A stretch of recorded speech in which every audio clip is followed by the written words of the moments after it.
حصے میں ہیں، ان کے انکاؤنٹر کے بہت سارے اس طرح کے معاملات ہیں، تو وہ کبھی بھی منظر عام پہ نہیں آتے کیونکہ میڈیا کا کوریج ان کو نہیں ملتا. اور راو انوار جیسے جو بہت سارے راو انوار کراچی میں، لاہور میں، اسلام آباد میں پھر رہے ہوتے ہیں، کیونکہ جب تک ریاست ان طرح کی چیزوں کی پشت پناہی نہیں کرے گا، ریاست اپنے معاملات کو بہتر کرنے کے لیے گورننس پہ پیسہ نہیں لگے گا، گورننس کی بہتری کے لیے کام نہیں ہوگا. مثلا 2002 میں پولیس ریفارمز کا ایک بل پاس ہوا تھا جی. اس کے اندر پولیس کو ایز اے سول فیسیلیٹیٹر کے طور پہ دکھایا گیا تھا کہ پولیس کا رول، رسپانسبلٹیز کس طرح چاک آؤٹ ہونی چاہیے. وہ ریفارم پیکیج آج تک امپلیمنٹ نہیں ہوا. ہماری پولیس کالونیل دور کی ہی پولیس ہے جی. اور یہاں پہ ہم نے دیکھا کہ جب یہ واقعہ ہوا کراچی کا تو ہمارے دوستوں نے کال کیا، تو ہم سب نے جن کا میڈیا کے ساتھ لنک تھا یا اور جگہوں پہ ہمارے لنکیجز تھے، ہم نے کوشش کی کہ لوگوں سے رابطے کریں.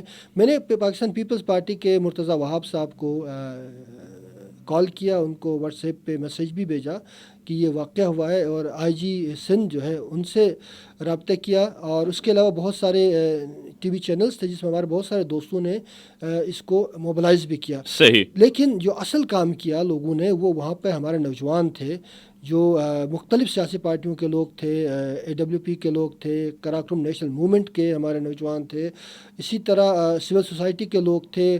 اس نوجوان کے بہت سارے رشتہ دار، دوست، یار اور گلگت بلتستان کے تمام حلقوں سے تعلق رکھنے والے لوگوں نے مشترکہ طور پہ اس چیز کے خلاف رجسٹ کیا. اور اس رجسٹنس کا نتیجہ یہ آیا کہ جو پولیس ایف آئی آر درج کرنے سے کترا رہی تھی وہ ایف آئی آر بھی درج ہو گئی.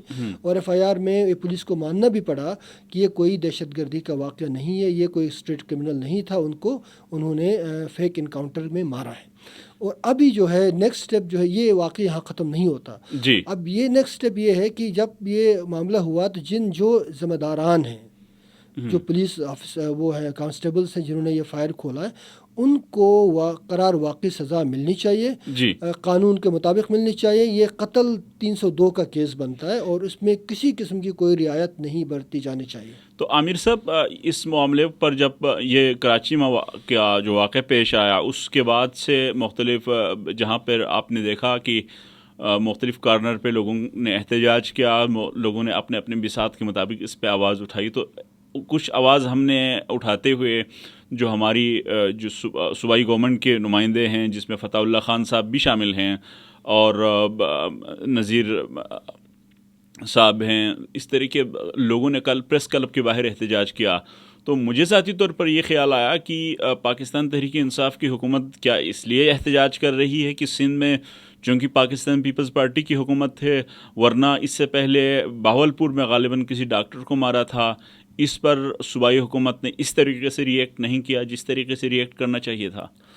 یہ دیکھیں ہماری جو سیاسی کلچر ہے نا، یہ بڑا انفارچونیٹ کلچر ہے. ہاں، کراچی میں ٹھیک ہے پولیس گردی کا واقعہ، اسلام آباد میں بھی اسامہ کو مارا گیا جی. اسی واقعے سے 2 دن پہلے کی بات ہے. اسی طرح میلوڈی میں ایک قتل ہوا. بہت سارے جگہوں پہ آج کل جو اسلام آباد میں بھی وہی حالات ہیں جو کراچی کے تھے. جی. تو لیکن کوئٹہ میں سب سے بڑا جو انفارچونیٹ واقعہ ہوا ہے، ہمارے مائنرز کا کانکن جو تھے جن کو لے جا کے قتل کیا گیا، 11 معصوم لوگوں کو. تو اب یہ واقعات پورے ملک میں اس طرح چل رہے ہیں کہ یہ کسی ایک پروونس کا مسئلہ نہیں ہے، یہ اوور آل نیشنل گورننس کا ایشو ہے. تو ٹھیک ہے، پی ٹی آئی اور جو ہمارے لوگ ہیں جیسے فتح اللہ ہیں اور لوگ ہیں، ان کو یہاں آ کے اپنی بات رکھنی چاہیے. ان کو پتہ نہیں بہت بڑا پرابلم ہے. یہ لوگ غالباً گلگت بلتستان کا جو ایشو ہے، اس طرح کے یہ ایک واقعہ ہے، اس کے علاوہ بہت سارے واقعات ہیں جس پہ ابھی آگے بات ہوگی. تو یہاں پہ ایک بحثی موجود ہے، سیاسی بحثی کا کلچر ہے. اور ہمارے یہاں کیونکہ اسٹیٹمین شپ کا کانسیپٹ نہیں ہے، ریاست کے اندر جو بصیرت ہوتی ہے سیاسی، وہ اسٹیٹمین شپ ہوتا ہے، اس کا تصور اس وقت بالکل ناپید ہے. جتنے بھی سیاسی رہنما ہیں وہ جا کے پریس کلب میں احتجاج کرنے کے بجائے مل کے بیٹھیں، لیجسلیشن کریں، بات کریں، اور جو مجرمین ہیں ان کو سزا دینے کے لیے اپنا رول استعمال کریں. چاہے آپ نے آئی جی اسلام آباد چینج کر لیا، لیکن آئی جی چینج کرنے سے پولیس ٹھیک نہیں ہوگی. ہمارا ہمیشہ یہ ہوتا ہے کہ کہیں کوئی مسئلہ ہو تو کسی آفیسر کو آپ نے تبادلہ کر دیا، جی ہم نے ایکشن لے لیا. اس وقت سخت ریفارمز کی ضرورت ہے. اس ریفارمز کے اندر پولیس کی ٹریننگ بڑی امپورٹنٹ ہے. پولیس کو یہ ٹریننگ دینی چاہیے کہ شہریوں کے ساتھ کس طرح انہوں نے برتاؤ کرنا ہے، کیسے انٹریکشن کرنا. دنیا بھر کی پولیس دیکھیں، لندن کی میٹروپولیٹن پولیس ہے، لندن بہت بڑا شہر ہے، وہاں آپ کو کبھی بھی پولیس ایز اے شہری جب آپ کہیں سے گزرتے ہیں تو کبھی بھی اس طرح کا تاثر نہیں ملتا کہ کوئی دہشت گرد. ہمارے یہاں تو پولیس دہشت پھیلاتی ہے نا، دہشت گرد ہی کی طرح کا ایکشن ہے ان کا. تو وہاں پہ آپ کو لگتا ہے کہ پولیس کا جو سول رول ہے وہ بڑا امپورٹنٹ ہوتا ہے، کیونکہ پولیس میرے اور آپ کے ٹیکس کے پیسے پہ پلتی ہے، ہمارے ٹیکس کے پیسے سے پلتی ہے، اور ہم اس کو ایک سول سرونٹ کے طور پہ دیکھتے ہیں. یہ سول سروسز اور سول جو سیکیورٹی ہے اس میں پولیس کی مکمل ایکسپوجر اور ٹریننگ ہونی چاہیے. ان کے جو پیکیجز ہیں ان کو بھی فوکس کیا جانا چاہیے کہ یہ اس طرح کے کرائم میں پولیس ملوث کیوں ہے. اسلام آباد میں جتنے بھی اسٹریٹ کرائمس ہیں اس میں پولیس بھی ملوث ہوتی ہے. ایسا نہیں ہے کہ یہ اسٹریٹ جو کرمنلس ہیں ان کو پکڑنا مشکل ہے. وہی کیا کہتے ہیں جو گھر کا گھر کا پتہ نہیں کیا ہے وہ لنکا ڈائے والی بات ہے. دیکھیں بات یہ ہے کہ یہ جو لنکا ہے نا پولیس کی، اس کو بنیادی طور پہ اس میں دیکھیں یہ ایک بہت ہی خوفناک صورتحال اختیار کر چکی ہے. آپ کو اسلام آباد سیف سٹی کیمراز لگے ہوئے ہیں، پورے اسلام آباد کی مثال ہے، تو یہاں پہ آپ کو کبھی بھی ایسا نظر نہیں آئے گا کہ کسی جگہ پولیس نے کوئی ایکشن کیا ہو. اگر آپ کے ساتھ خدا نہ کرے کوئی ایسا واقعہ ہوتا ہے تو آپ ایک FIR کرا کے بیٹھ جائیں یا ایک میمو رپورٹ بنتی ہے، اس کے بعد پھر بھول جائیں اور نیکسٹ واقعے کا انتظار کریں. نیکسٹ واقعہ ہوگا تو پھر پولیس کوئی ایکشن لے گی. یہاں پر یہ بحثی موجود ہے. تو یہاں پر صرف IGs چینج کرنے سے کام نہیں ہوگا. کراچی ہو، اسلام آباد ہو، گلگت ہو، جہاں بھی ہو، تو آپ نے پولیس ریفارمز کو انٹروڈیوس کرنا ہے. اس ادارے کو پبلک سروس کا ادارہ بنانا ہے. اس کو سیاسی مقاصد کے لیے استعمال نہیں کرنا. پولیس سیاستدانوں کے پروٹوکول کے لیے نہیں ہونی چاہیے، پولیس عوام کی خدمت کے لیے ہوتی ہے. ٹھیک. تو یہ اس وقت جو یہ تو اوورآل ملک کی صورتحال ہو گئی. گلگت بلتستان میں جو پولیس کی جو ٹریننگ کے حوالے سے جو بات کی، کس طریقے سے دیکھتے ہیں؟ کیا وہاں پہ لوگوں میں اسی طریقے کا رویہ پایا جاتا ہے وفاقی دارالحکومت میں یا دوسرے شہروں میں پولیس جس قسم کا رویہ رکھتی ہے، یا ان کا رویہ کچھ آپ کو مختلف لگتا ہے وہاں پر؟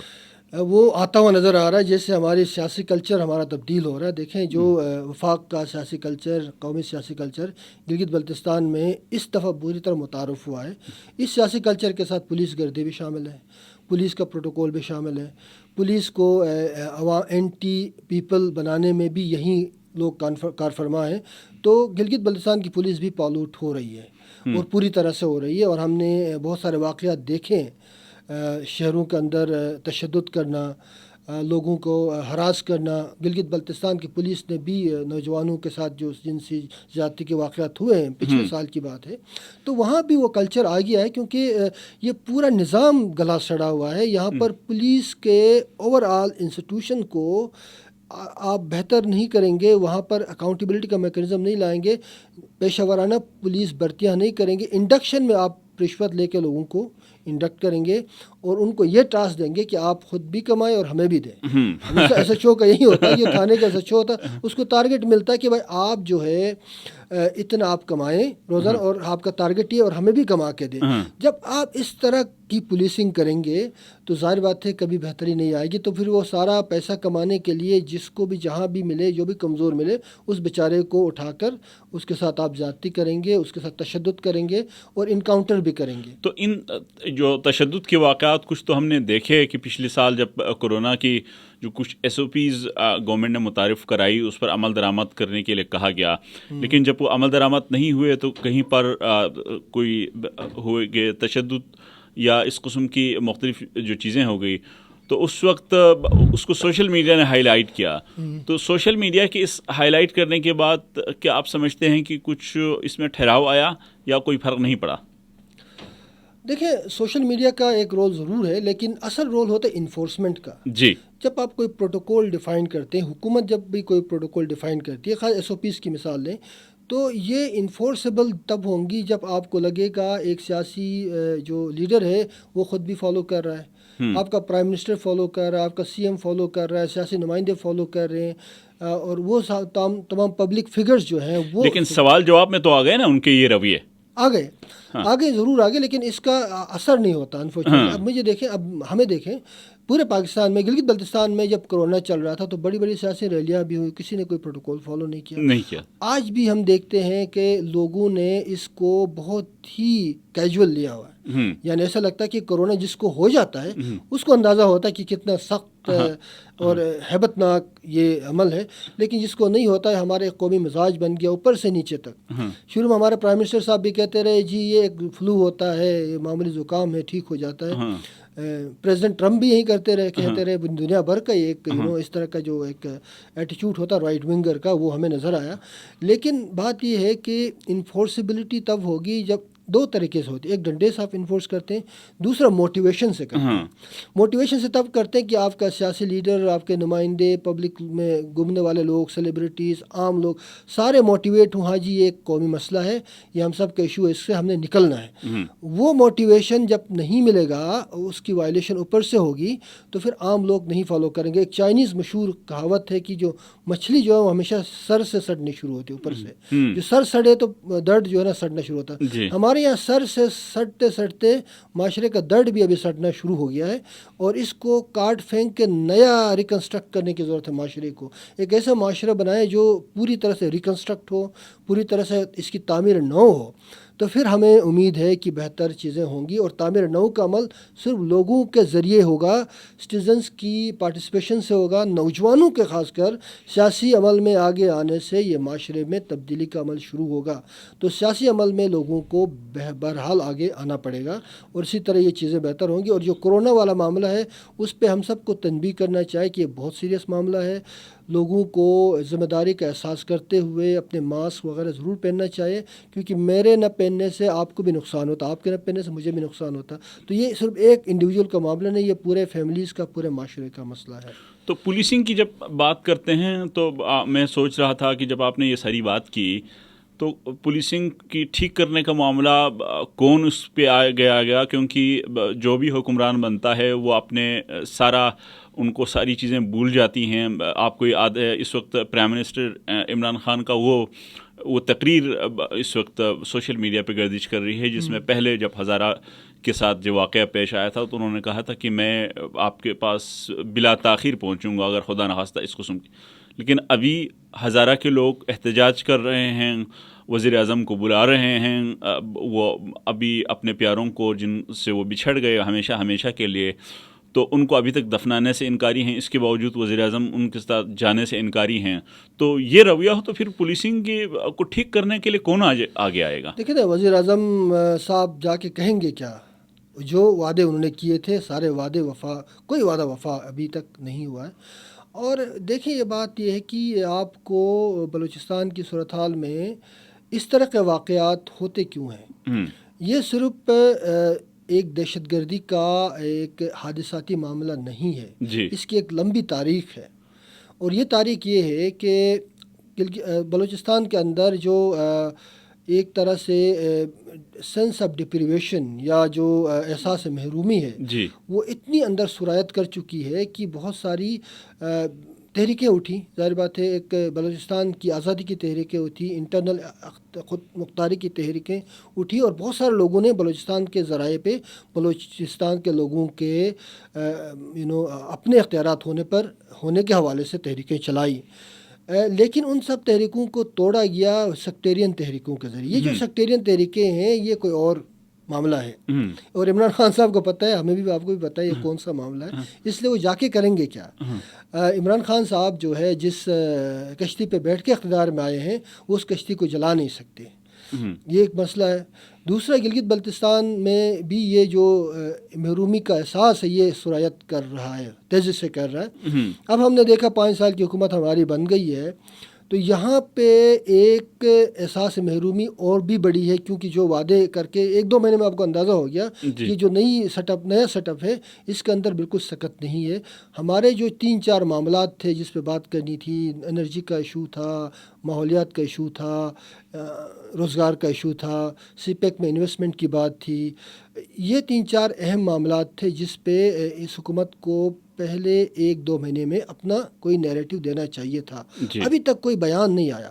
اب دیکھیں کہ کراچی میں جو واقعہ ہوا، انفارچونیٹ واقعہ ہوا، تو ہمارے سی ایم صاحب کو پتہ ہی نہیں تھا شروع میں.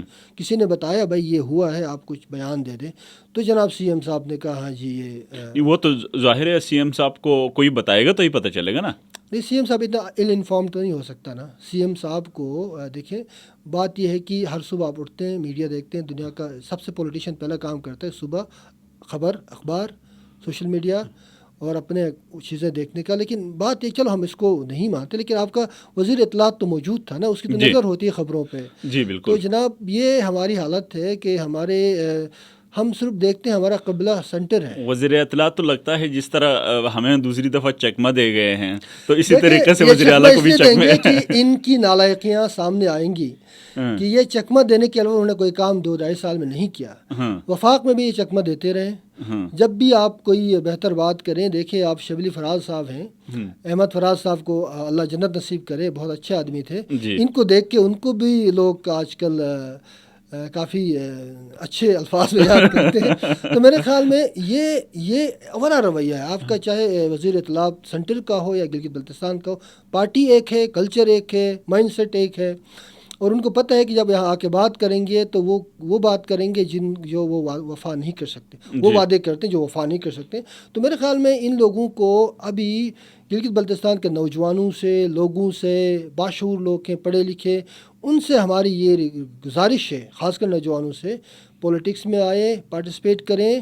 اس طرح کے جو غیر سنجیدہ لوگ ہیں ان کو اکھاڑ کے پھینکے وار ایک بہتر کلچر آئے، ایک سیاسی نظام کو بہتر کر کے اپنے معاملات کو جب تک آپ لوگ خود نہیں اٹھائیں گے تو کوئی تیسرا بندہ آپ کی بات نہیں کرے گا. جی اور یہ آج ہمارے لوگوں نے ثابت کر دیا، پی ٹی آئی کے ہمارے عہدیداران ہیں. تو ہمیں بڑی مایوسی ہوتی ہے، ہمیں بہت زیادہ فکر ہے کہ گلگت بلتستان کا جو رخ ہے وہ شاید صحیح طرح طے نہیں ہو پا رہا. صحیح. تو اس میں خود جہاں پر وزراء اور اس قسم کے معاونین ان کے ساتھ ہوں تو مجھے تو ذاتی طور پر یاد آتا ہے وہ اسکر وائلڈ کی جو سٹوری میں نے پڑھی تھی، ہیپی پرنس. جی اس میں سیم وہی چیز. اس سے پہلے حفیظ الرحمان صاحب وزیر اعلیٰ تھے تو وہ نیشنل میڈیا کو یا ان لوگوں کو، بڑے بڑے صحافیوں کو تو انٹرویو دیتے تھے، لیکن ہمارے اپنے جو صحافی ہیں جن کی ان کی نظر میں شاید اس طریقے سے ان کو گفتگو کرنے کا فن نہیں آتا. مجھے گفتگو کرنے کا سلیقہ یا طریقہ اس طریقے سے نہیں آتا جس طریقے سے بڑے ٹیلی ویژن اسکرین پر جو لوگ بیٹھے ہوئے ہیں، جیسے کہ دنیا ٹی وی ہے، جیو ٹی وی کے لوگ ہیں یا سما ہے، وہاں پر تو وہ لوگ جاتے رہے. لیکن ہمارے اپنے صحافیوں کے ساتھ ان کا انٹریکشن کم رہا اور ان کا بھی لگ ہمیں ایسا رہا ہے یہیں لیگیسی آگے لے کے چلنے والے ہیں. تو اس سے گلگت بلتستان کے لوگ کو کیا سیکھیں گے ان سے؟ دیکھیے جی، آسکر وائلڈ نے ہیپی پرنس کی بات کی تو میں تو ان کو ہیپی بیگرز کہتا ہوں. یہ سارے خوشحال بھکاری ہیں کیونکہ یہ ایک خوش فہمی میں ہے، کیونکہ ان کا گھر کا بجٹ سے لے کے، گاڑیوں کے فیول سے لے کے، ان کے مراعات سے لے کے تنخواہ سب فیڈریشن سے آتا ہے. نہ آج تک انہوں نے اپنے ریونیو جنریشن پہ کام کیا ہے. 5 سال حفیظ الرحمان رہے نا حکومت میں. 5 سال حفیظ الرحمان نے جو کام کرنے تھے وہ آپ کی ایک کام ایسا بتائیں جو گراؤنڈ بریکنگ ہو، جس نے گلگت بلتستان کی اندرونی معاشی معاملے کو یا جس کو فائنینشیل اٹانومی ہے اس پہ فوکس کیا ہو. یعنی آپ کے پاس ریونیو جنریشن کے 3-4 ایریاز تھے. ٹورزم تھا، ہائیڈرو لیکن پاور. ٹورزم میں کافی بہتری آئی نا سر. ٹورزم میں گلگت بلتستان کی حکومت کو ایک پیسہ نہیں ملا، کوئی ریونیو نہیں ہے. ٹھیک ہے، ہوٹل والے کما ضرور رہے ہیں. دیکھیں نا، بات یہ ہے کہ آپ ٹورزم کے انڈسٹری کے طور پہ لیتے ہیں جی تو آپ ایک طرح سے ٹورزم پروموشن کی بھی بات کرتے ہیں، ایک طرح سے آپ انفراسٹرکچر بھی فوکس کرتے ہیں، دوسری طرف اس گورننس نظام کے اندر ایسے ریفارمز لاتے ہیں کہ پرائز میکینزم ریگولیٹ کرتے ہیں. ایک ہوٹل والا 50,000 ایک نائٹ کا کرایہ لیتا ہے، دوسرا والا اسی کے ساتھ کوئی 20,000 لیتا ہے، ایک 5,000 لیتا ہے. یہ اتنا ڈفرینس پرائسز کا اور وہ پرائسز کہاں جا رہے ہیں؟ کیا ہمارے گلگت بلتستان کی انفراسٹرکچر کو، لوکل گورننس کو وہ کنٹریبیوٹ کر رہے ہیں یا کسی کے جیب میں جا رہے ہیں؟ بات یہ ہے کہ ہم نے انڈسٹری کا کانسیپٹ ہوتا ہے، چاہے ٹورزم ہو، چاہے پاور جنریشن کا معاملہ ہو، تو اس پہ کوئی فوکس نہیں ہوا. تو یہ سارے لوگ وہی ہیں جو مارات کی طرف دیکھتے ہیں. جہاں تک آپ نے بات کی چھوٹے چینلز پہ بات نہ کرنے کا، یہ چینل چھوٹے نہیں ہیں، وہ لوگ چھوٹے ہیں. کیونکہ جو اصل میں ایشوز پہ بھی بات کرنے والے چینل ہمارے، کیونکہ میں پی ٹی وی ورلڈ میں بھی پروگرام کرتا ہوں، آپ کو پتہ ہے کہ یہ سچ ٹی وی ان سب میں ہمارا جانا ہوتا ہے، لیکن وہاں پہ جو ایشوز ڈسکس ہوتے ہیں وہ ہمیں اس کی حساسیت کا اندازہ ہوتا ہے. آپ نے کیا بولنا ہے کیا نہیں بولنا ہے، آپ ایک قدغن پہلے سے لگا ہوتا ہے. لیکن یہ جو پلیٹ فارمز ہوتے ہیں یہاں پہ آپ اوپنلی بات کر سکتے ہو، اور سیاسی نمائندوں کے پاس بھی وہ سپیس ہوتا ہے کہ وہ اپنے دل کی بات کہے، لوگوں کے ساتھ انٹریکشن کرے. تو ان کا تو بڑا اچھا پلیٹ فارم ہے. یہ بڑے بیوقوف لوگ ہیں جو اس طرح کے پلیٹ فارم کو مس آؤٹ کرتے ہیں. تو میرے خیال میں اہم پلیٹ فارم وہ نہیں ہے جہاں پر ہم بڑے چینلز میں جا کے بات کرتے. اہم پلیٹ فارم وہ ہے جہاں پہ آپ اپنے معاملے، اپنے ایشوز پہ کھل کے بات کر سکتے ہیں. اور یہ میرے خیال میں ان کو سمجھنا چاہیے، اور یہ ان سب کی بہتری کے لیے کچھ سبق سیکھے. ایون بلاول سے، مریم نواز سے، انہوں نے جا کے گلگت میں بہرحال تمام صحافیوں سے بات کی، میڈیا پہ اپیئر بھی ہوئے، انٹرویو بھی دیا. کیونکہ پولیٹیشین کے دل میں ایک بات ہوتی ہے کہ وہ اس کی بات عوام تک پہنچے. اور یہ پولیٹکس کا ایک طریقہ ہوتا ہے. یہ تو پولیٹیشینز بھی نہیں ہے، یہ تو ایک مخلوق ہے بیچ میں. ان کو پتہ ہے کہ عوام کے ساتھ ان کا رابطہ کاری کا کوئی طریقہ کار موجود نہیں ہے. اچھا عامر صاحب، یہاں پہ ایک کمنٹ ہم شامل کرتے ہیں. سعید ناصر اسدی نے، سید ناصر سیدی، ہاں، انہوں نے لکھا ہے کہ پاکستان میں پولیس کے ذریعے ہی معاشرے میں جرائم ہو رہی ہے. ایک عام فرد جرم کرنے سے ڈرتا ہے، جب اس فرد کا پیچھے کوئی بڑا ہاتھ ہو تو وہ فرد جرم کرنے کا سبب بنتا ہے. انہوں نے مزید لکھا ہے کہ جدید دور کے تقاضوں کو مد نظر رکھتے ہوئے پاکستان کے لیے نیا آئین بنانا چاہیے، اور جو فرد چاہے کتنا ہی بڑے عہدے کا ہو قانون کے مطابق سزا دینی چاہیں، اور سب سے بڑھ کر عدالتی نظام کو تبدیل کرنا چاہیے. یہ سعید ناصر جی ناصر صاحب جو ہے وہ ان کی بالکل، میں ان کے اس بات سے متفق ہوں کہ دیکھیں یہاں پر جب تک انصاف کا نظام میں وہ سکت نہیں ہوگی، جب وہ نظر نہیں آئے گی کہ انصاف سب کے لیے ہے، تو پھر میرے خیال میں یہاں پر بہتری نہیں آ سکتی. کانسٹیٹیوشن 1973 کے کانسٹیٹیوشن کے اندر بہت سارے وہاں پر متضاد چیزیں بھی موجود ہیں، بڑا کانٹرڈکٹری. ایک طرف آپ کے آئین کا آرٹیکل نمبر 8 سے 28 تک دیکھیں تو ایسا لگتا ہے کہ پورے پاکستان کو ایک بہترین منصفانہ معاشرہ بنانے پہ اس پہ پوری طرح سے فوکس ہے. لیکن جب آگے آپ جاتے ہیں تو پھر آپ کو ایک بہت سارے اس کے بالکل الٹا قسم کے پروویژنس بھی موجود ہیں.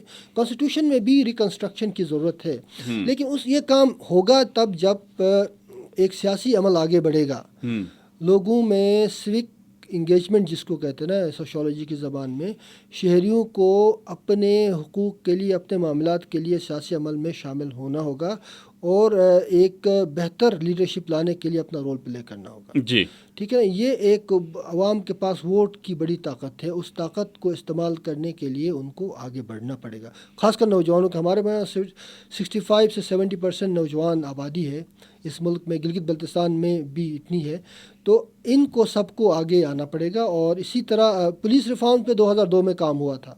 2002 میں پورے پولیس ریفارم کا ایک پیکیج بنا ہوا ہے، اس کو ہی عمل کرے نا ایز اٹ از، اس پہ عمل درآمد کرائے تو میرے خیال میں پولیس میں بہت بہتری آ سکتی ہے اس ادارے میں.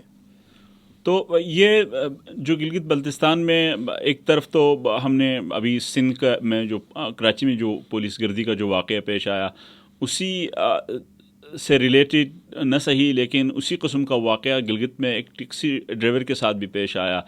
اس کے معاملے پر ابھی تک حکومت خاموش نظر آتی ہے. ایف آئی آر میرے خیال میں درج ہوئی ہے لیکن اس طریقے سے ایکٹیو شاید نہ ہو. تو آپ کو کتنی امید ہے کہ اس ٹیکسی ڈرائیور کے ساتھ یا اس قسم کے جو ٹیکسی ڈرائیور طرز کے لوگوں کے ساتھ، یہ تو خیر سوشل میڈیا کے ذریعے ہائی لائٹ ہوا، کوئی ایسے واقعات ہوں گے جو ہائی لائٹ نہیں ہوئے ہیں، تو کس طریقے سے ان کو انصاف مل سکتا ہے؟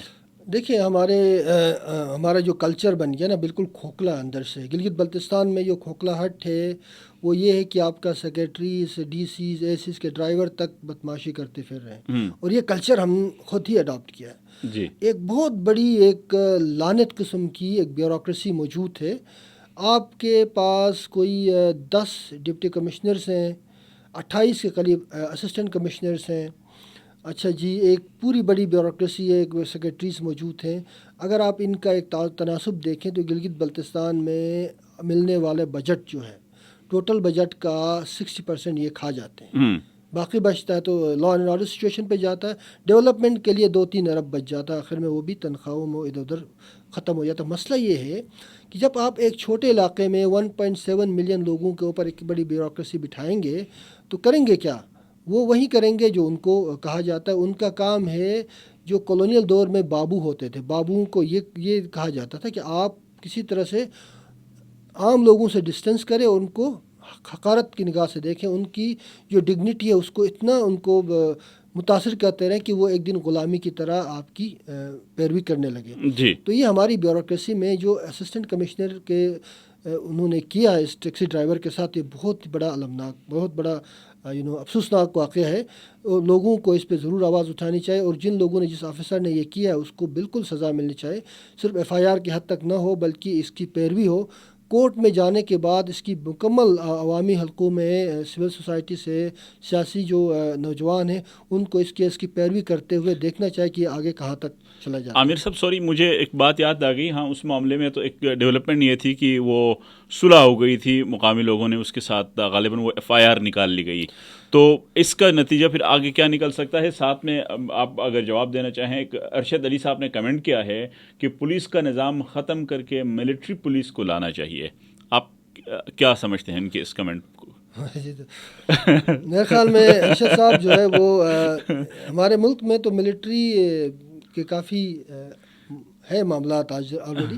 میرے خیال میں ہمیں ایک اکاؤنٹیبل نظام بنانے کی ضرورت ہے. ایک ایسا نظام جس کے اندر آپ پولیسنگ کا تصور کیا ہوتا ہے؟ پولیسنگ کا تصور یہ ہوتا ہے کہ عام لوگوں کی زندگی میں امن عامہ کی صورتحال کو بہتر کیا جائے اور تحفظ کا احساس لوگوں میں آئے. جی. وہ تحفظ کا احساس تب آئے گا جب پولیس کو، یہ پولیس خود بھی مانے اس ادارے کے اندر وہ ڈسپلن بھی موجود ہو، اور لوگ بھی یہ سمجھے یہ پبلک سرونٹ ہے. جی. اور وہ میرے خیال میں کوئی ملٹری پولیس کریں یا آپ سول پولیس کریں، جب تک ادارے کو آپ اکاؤنٹیبل نہیں بنائیں گے اور لوگوں کا سروس کا تصور نہیں دیں گے، کیونکہ میرے اور آپ کے اور ارشد علی صاحب بھی ٹیکس دیتے ہوں گے. اگر ڈائریکٹ نہیں دیتے تو وہ جو بھی چیز خریدتے ہیں اس پہ وہ ٹیکس ضرور لگتا ہے. چاہے ماچس کی ڈبی خریدے اس پہ بھی GST لگتا ہے. تو ان کے اسی ٹیکس کے پیسے سے پولیس پلتی ہے، ملٹری بھی پلتی ہے.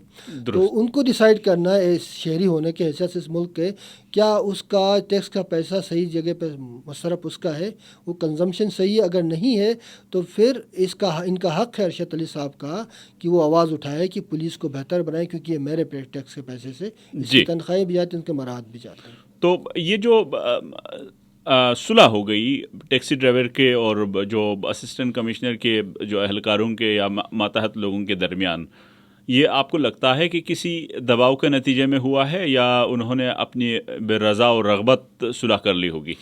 دیکھیں، یہ صلح کا معاملہ ہوتا ہے نا، یہ دیکھیں صلح ہمیشہ مسئلے کا حل نہیں ہے. آپ مجھے تھپڑ ماریں گے اور کوئی بندہ آ کے صلح کرائے گا تو، لیکن اوفینس جس نے کیا ہے اس کو اس کی سزا ملنی چاہیے. جی. یہیں سے قانون عمل ہوتا ہے. سول لا کیا کرے؟ سول لا یہ کہتا ہے کہ ہر جرم کا ایک سزا مقرر ہے. جی. اس کی انٹینسٹی، اس کی شدت، اس کے اسکیل اور اس کی ڈگری کے حوالے سے. جی. اگر کوئی انسان اگر کسی دوسرے کا قتل کرتا ہے اور تیسرا فریق آ کے اس کو صلح کراتا ہے تو جو قاتل ہے وہ بچ گیا، کل وہ 2 قتل اور کرے گا. اس کو پتہ ہے کہ وہ صلح ہونے والا ہے. اسی طرح جو جن اہلکاروں نے اس ٹیکسی ڈرائیور کو مارا ہے وہ کل 4 کو اور ماریں گے اور زیادہ ماریں گے. ان کو پتہ ہے کہ الٹیمیٹلی صلح ہونا ہے. تو جو صلح کا تصور ہے نا، وہ انصاف دیے بغیر صلح نہیں ہو سکتا. یعنی یہ نہیں ہو سکتا کہ بھیا بس اس کو رفع دفع کر لو. اور یہ رفع دفع کا معاملہ یہ ہوتا کہ جو پاورفل ہے وہ بچ جاتا ہے، جو غریب ہے وہ تو پٹ گیا. ٹیکسی ڈرائیور کو سزا، وہ پٹ بھی گیا، اس کو عزت سے گزرنا پڑا. اس کو جو ذہنی کوفت ہوئی اس کا اندازہ کوئی ایسی تو نہیں لگا سکتا. لیکن بہرحال یہ ہے کہ صلح ایک طریقہ ضرور ہے، لیکن صلح سے قانون کے تقاضے پورے نہیں ہوتے. وہ احساس شرمندگی جو وہ اس کا صلح کوئی نہیں ہے نا. دیکھیں، کوئی مجھے قتل کرے اور کہے کہ بھائی میں آپ کی فیملی سے صلح کروں گا قتل کرنے کے بعد، تو یہ تو حل نہیں ہے. مطلب یہ تو آپ کا انٹینشن ہے. انٹینٹ جو ہے نا، انٹینٹ رہتا ہے. انٹینٹ صلح سے ختم نہیں ہوتا. کرمنل مائنڈ سیٹ صلح سے ختم نہیں ہوتا. اس کے لیے آپ کو جزا و سزا کا تصور موجود ہے، اس کو امپلیمنٹ کرانے سے وہ معاملات ٹھیک ہوتے ہیں. تو یہ ہمارے وہ لوگ جو صلح کے لیے آگے آتے ہیں یا بیچ میں جو کردار ادا کرتے ہیں صلح کے لیے، ان لوگوں کو کون مائل کرتا ہے؟ کیا وہیں جو بڑے عہدوں پر جو لوگ فائز لوگ ہیں وہ ہے، یا ہمارا معاشرہ ہے، ہمارا رویہ ہے کہ بھائی ہم اس کو مزید آگے نہ بڑھیں؟ دیکھیں جی، ہمارے یہاں قانون کی بالادستی کا تصور ابھی تک ہمارے معاشرے میں پوری طرح سے پینیٹریٹ نہیں کر چکا ہے. قانون کی بالادستی سے مراد یہ ہے کہ ہر مسئلے کے اوپر ایک قانونی راستہ موجود ہے. جی ٹھیک ہے، اور اس کا نالج یا اس کا علم ہر عام شہری کو ہونا چاہیے. دنیا میں جہاں مہذب معاشرے ہوتے ہیں وہاں پہ ہر شہری کو اپنے قانونی فرائض اور قانونی حقوق دونوں کا پتہ ہوتا ہے. جی، جب دونوں کا پتہ ہو تو پھر آپ کو پتہ ہے کہ آپ نے معاشرے کے اندر کس طرح کا بیہیویئر رکھنا ہے. جی، آپ نے لوگوں سے کیسی بات کرنی ہے، آپ نے تشدد کیوں نہیں کرنا. تشدد کریں گے تو آپ کو پتہ ہے کہ آپ کے اوپر ایک قانون موجود ہے جو آپ کے سر پہ منڈلا رہا ہے. تو معاشرے کے اندر ایک نظم و ضبط اور ضابطہ قائم رہتا ہے. جب آپ کو پتہ ہے کہ نہیں جی یہ ساری چیزیں تو فلاڈ ہیں، میں اپنے پاور سے، انفلوئنس سے یا کسی طریقے سے صلح کرا کے بچا نکلوں گا یا نکلوں گی، تو پھر اس سے قانون مر جاتا ہے اور جسٹس سسٹم. صلح ہمارے معاشرے میں عموماً اچھی ایک علامت سمجھی جاتی ہے. جی، لیکن صلح سے اچھا کام قانون کا اور عدل کے انصاف کو قائم کرنا ہے. جی، تو یہ ایک قول بھی ہے کہ اگر عدل جس معاشرے میں قائم ہوگا وہ معاشرہ قائم رہے گا. معاشرے صلح سے قائم نہیں رہتے. صحیح. تو یہ جو پولیسنگ کا معاملہ جس پہ سارے ہماری گفتگو کا محور آج ہمارا اسی پر چل رہا ہے، تو اس پہ جب بھی ہم پولیس سے بات کرتے ہیں تو پولیس میں میں نے خود بھی نوٹ کیا ہے کہ ایک رونق سا، ایک تکبر سا وہ ان کے لہجے میں یا ان کے انداز میں پایا جاتا ہے.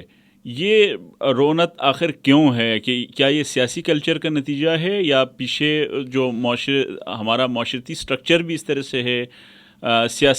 خالی سیاست کے علاوہ بھی دیگر آپ کو اس میں کوئی کار فرما عوامل نظر آتے ہیں؟ دیکھیں اس میں دو چیزیں. ایک تو لوگ کہتے ہیں نا کہ پاور کرپٹس، یعنی ایبسلوٹ پاور کرپٹس ایبسلوٹلی. یہ ایک پرانا ایک مقولہ ہے، لیکن یہ ٹھیک نہیں ہے. لیک آف پاور کرپٹ کرتا ہے. یعنی پاور سے زیادہ لیک آف پاور، یعنی پولیس کے پاس جو ہمیں لگتا ہے پاور ہے لیکن وہ بڑی ڈس امپاورڈ فورس ہے. پولیس کوئی منسٹر آئے تو سارے بھاگ کے ادھر جائیں گے. ہوم منسٹر سے کوئی کال آئے تو بیچارے سارے. ابھی آپ کا آئی جے اسلام آباد چینج ہوا ایک نوٹس پہ. ٹھیک ہے، یہ ایک لیک آف پاور ہے، ڈس امپاورڈ پولیس ہے.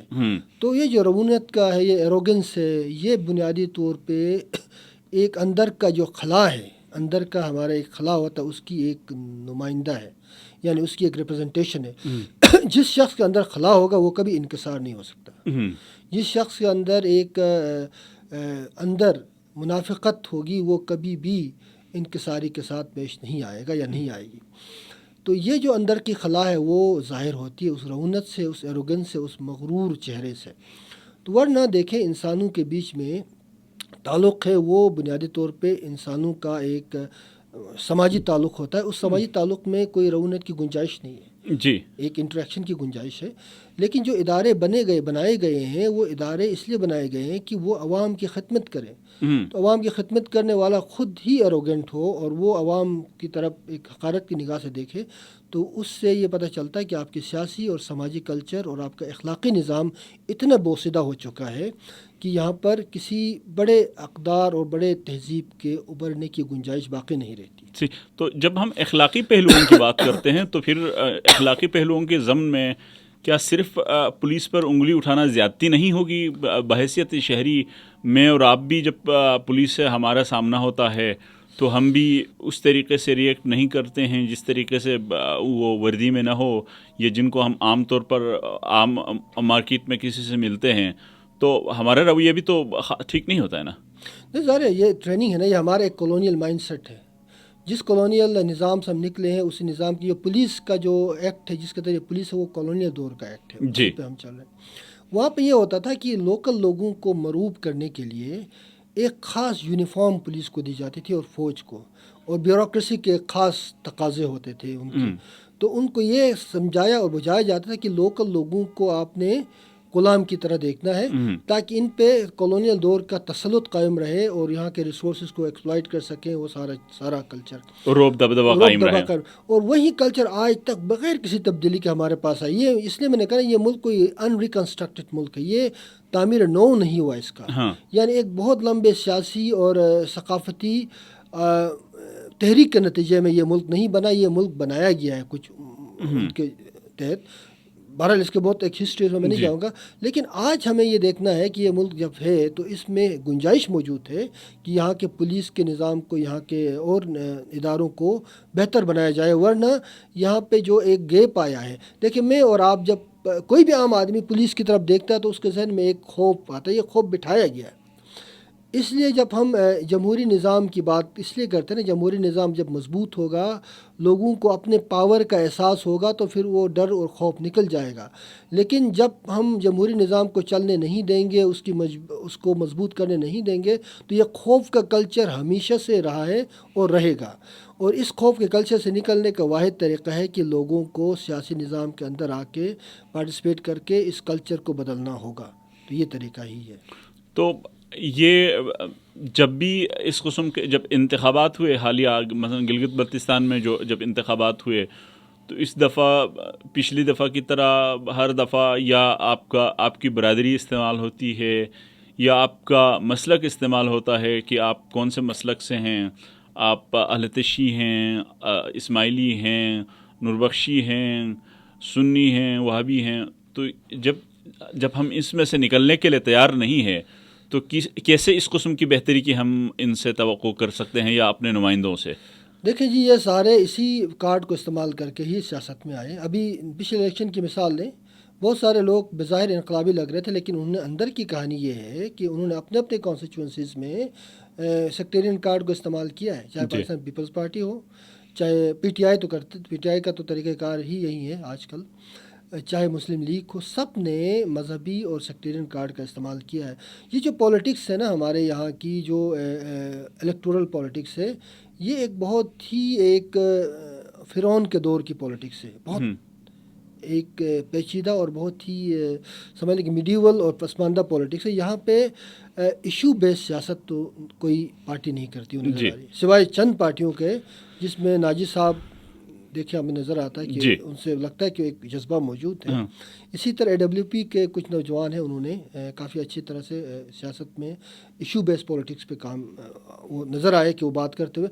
باقی جو مین اسٹریم پارٹیز آپ نے دیکھا کہ وہ تو سارے وہی ہیں, وہ سب نے. ناجی صاحب کا تو آج بھی مثلا کل انہوں نے ہمیں وقت دیا تھا لیکن آج وہ نہیں آ سکتے تھے, تو انہوں نے وقت پہ آگاہ کر دیا کہ میں نہیں آ سکتا.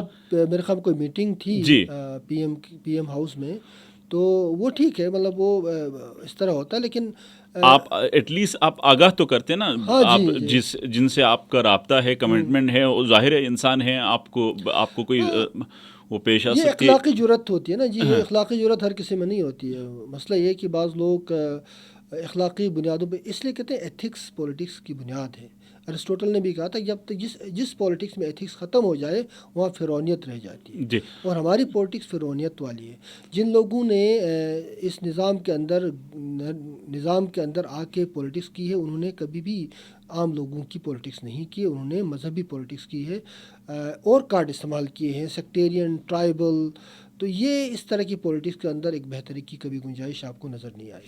تو ویسے فتح اللہ خان صاحب آج نہیں آئے, پچھلے ہفتے بھی انہوں نے ہم سے وعدہ کیا تھا لیکن نہیں آئے. آج تو ظاہر ہے ان کی میٹنگ ہو سکتی ہے اہم ہو, ہمیں ان سے یہ گلا تو ہے کہ وہ انہوں نے ہمیں آگاہ نہیں کیا, یہ گلا اپنی جگہ پر.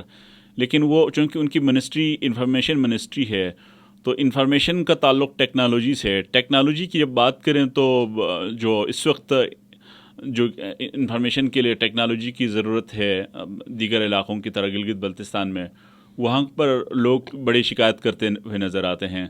آپ کیا سمجھتے ہیں کہ ان کی شکایت کس حد تک حق بجانب ہے؟ دیکھیں آج فتح اللہ آپ کے پروگرام میں نہیں آیا, لیکن ایک سال کے بعد عوام کے اندر جانے کے قابل بھی نہیں رہیں گے. میں آج بیٹھ کے آپ کو یہی کہتا ہوں کہ جو ایشوز کا انبار موجود ہے نا, یہ اس طرح کے لوگوں سے نہیں چل سکتا. یہ جس طرح کی جو سیاسی نمائندگی ہے, قیادت ہے, ہماری بڑی بدقسمتی ہے.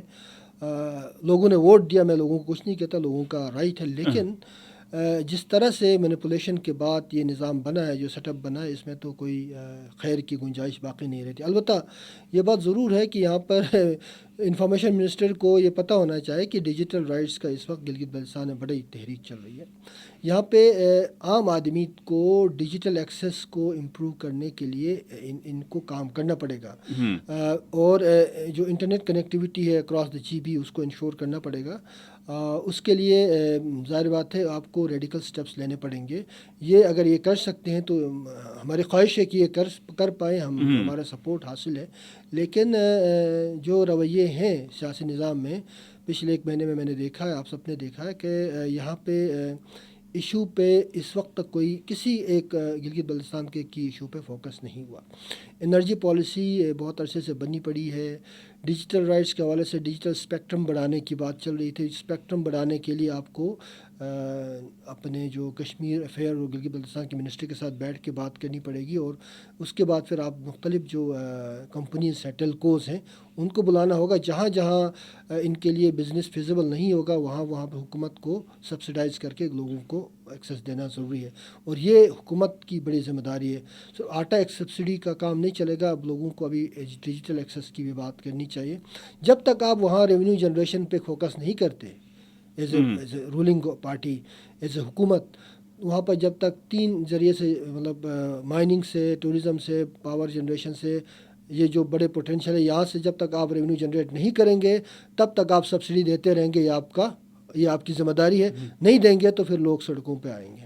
اچھا، سعید ناصر سعیدی نے سوال آپ کے لیے کیا ہے سر، کہ وہ یہ ہے کہ پاکستان میں قانون تو موجود ہے لیکن قانون پر عمل درآمد کوئی نہیں کرتا، اس کا قصوروار کون ہے؟ شہری، قانون نافذ کرنے والا ادارہ؟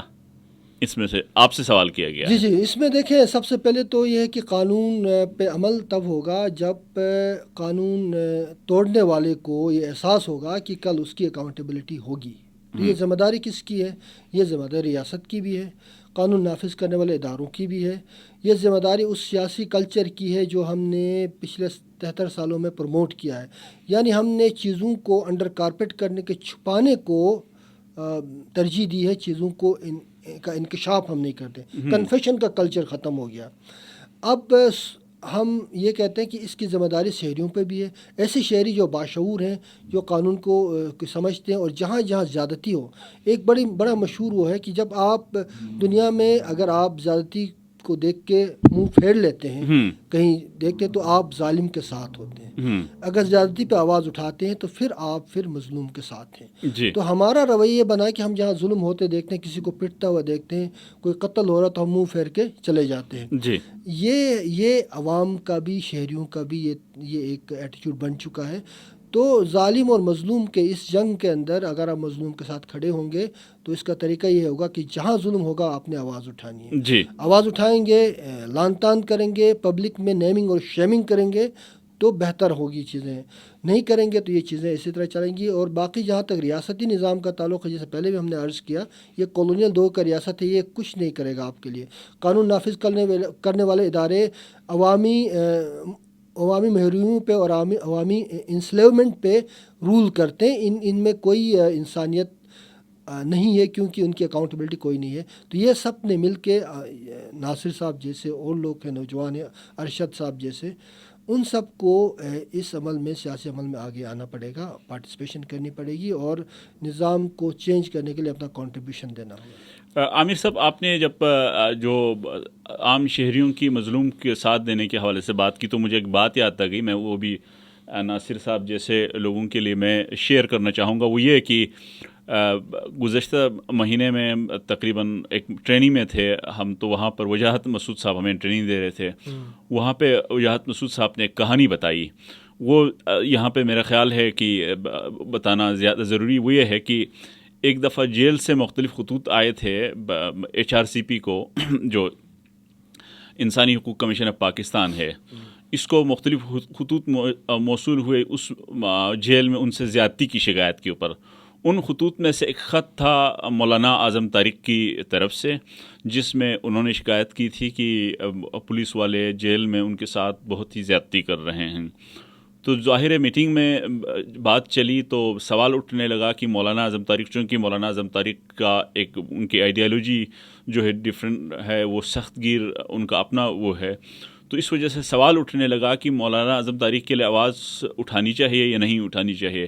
اتنے میں جب یہ سوال اٹھنے ہی لگا تھا، کہتے ہیں محترمہ آسمہ جہانگیر صاحبہ جو انتقال کر گئی، کیونکہ وہ ان کی بانی ممبر میں سے بھی تھیں، تو آسمہ جہانگیر صاحبہ نے یہ کہا کہ یہ سوال یہاں پہ کیوں اٹھا کہ ہمارے لیے جب زیادتی کا جو شکار ہے، مظلوم ہے، کیا فرق پڑتا ہے کہ اعظم طارق ہے یا کوئی اور ہے؟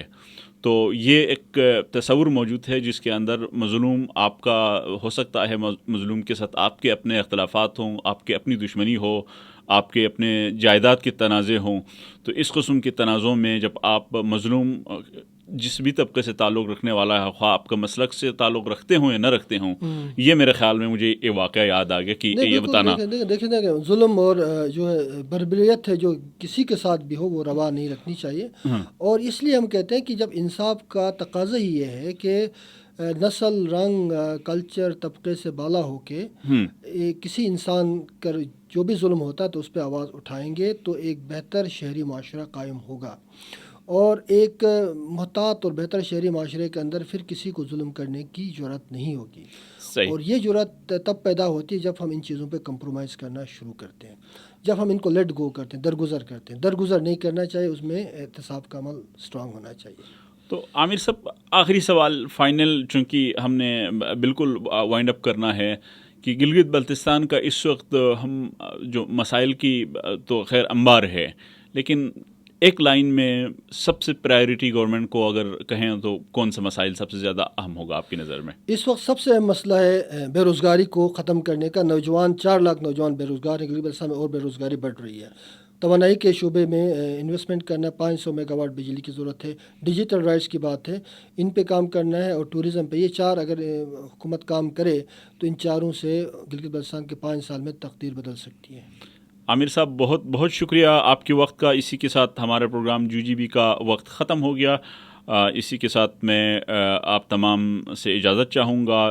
جی بی زندہ باد، پاکستان پائندہ باد۔